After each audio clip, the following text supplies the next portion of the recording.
Als ein riesiger wilder Wolf in das Krankenhaus stürmte, waren alle Mitarbeiter und Besucher entsetzt. Bald erfuhr eine der Krankenschwestern den wahren Grund für das Geschehene und konnte ihre Tränen nicht zurückhalten. An einem strahlenden Septembermorgen schien in dem kleinen Krankenhaus am Rande einer Provinzstadt nichts Ungewöhnliches vor sich zu gehen.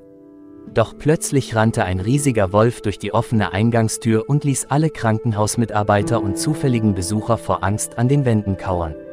Nur die junge Krankenschwester Emily, die mit ihrem Vater ständig in den Wald ging und dort schon viele wilde Tiere getroffen hatte, behielt die Ruhe und bemerkte, dass das Raubtier etwas im Maul hielt. Als sie genauer hinsah, erkannte das Mädchen, dass es sich um ein kleines Wolfswelpen handelte. Es war jedoch unklar, warum der Wolf sein Junges riskieren würde, indem er mit einer großen Gruppe von Menschen erschien. Während der alte Sicherheitsmann die Polizei rief und half, die ältesten und schwächsten Besucher zu evakuieren, beschloss Emily, die Sache selbst in die Hand zu nehmen, und schaffte es, das Raubtier mit den Ordnungskräften zu blockieren und ihm den Zugang zum Hauptteil des Krankenhauses zu verwehren. Gleichzeitig begann das Mädchen zu vermuten, dass der Wolf hier aufgetaucht war, weil er Hilfe von Menschen brauchte. Emily rief ihren Freund David, einen Wildtierspezialisten, an und schilderte ihm die Situation. Und ihr Freund antwortete, dass er bereits auf dem Weg zum Tatort sei und bat sie zu warten. Emily stimmte zu und blickte durch das Glas in die großen, gelben Augen des Wolfes, die, wie ihr schien, vor Schmerz und Leid glänzten. Wenige Minuten später hörte man draußen das Heulen von Polizeisirenen, was das Raubtier dazu brachte, sehnsüchtig zu heulen und zurück in den Wald zu rennen. Emily war entschlossen, dem unglücklichen Tier zu helfen. David war jedoch noch unterwegs. Also wagte das Mädchen etwas Verrücktes. Sie folgte dem Wolf in den Wald.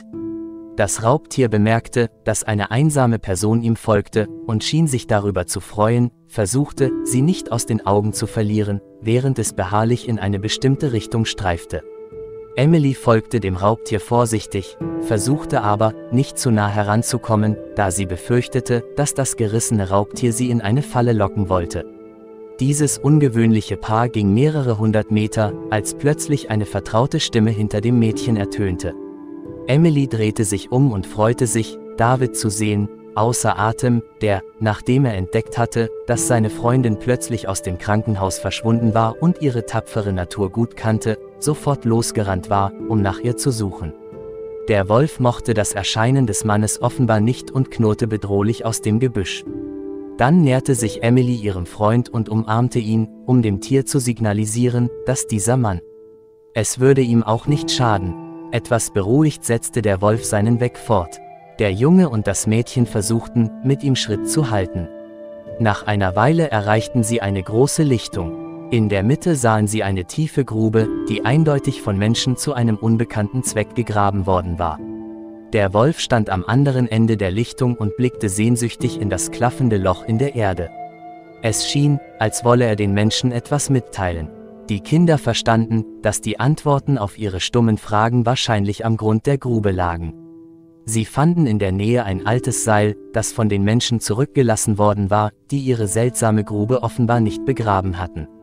David band ein Ende des Seils an einen nahegelegenen Baum, befestigte das andere Ende um sich selbst und begann vorsichtig abzusteigen. Emily blieb an der Oberfläche und wartete auf ihn. Als er den Boden erreichte, hörte David ein leises Wimmern. Mit dem Licht seines Handys beleuchtet, war er überrascht, 4 schwache, zitternde Wolfswelpen am Grund der Grube zu finden. Ohne zu zögern, schöpfte er sie auf und kletterte mit Emilys Hilfe wieder an die Oberfläche. Jetzt verstanden David und Emily endlich alles. An diesem Tag war eine Wölfin mit einem Welpen im Maul im Krankenhaus angekommen.